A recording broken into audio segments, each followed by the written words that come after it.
আসসালামু আলাইকুম ওয়া রাহমাতুল্লাহি ওয়া বারাকাতুহু। সম্মানিত দর্শক শ্রোতা, আপনাদের জন্য একটা ছোট ইস্তেকারা নিয়ে হাজির হয়েছি।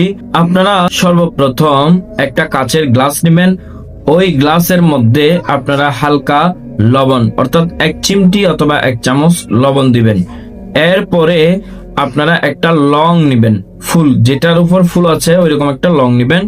লংটা পানির মধ্যে অর্থাৎ গ্লাসের মধ্যে রাখবেন। এরপরে আপনারা একটা লেবু নিবেন, ছোট যে লেবুগুলো আছে ওই লেবুগুলো নিবেন এবং গ্লাসের মধ্যে রাখবেন। এরপরে নির্দেশ দিবেন অমুক ব্যক্তির জাদুর সমস্যা আছে নাকি জিন্নাতের সমস্যা আছে নাকি বদনজরের সমস্যা আছে, এরকম করে আপনি জানতে চাইবেন। লেবুটা যদি একদম নিচের তলায় যদি চলে যায় তাহলে বুঝবেন এই ব্যক্তির শরীরের মধ্যে জিন জাদু বা কুফরি জাদুর সমস্যা রয়েছে।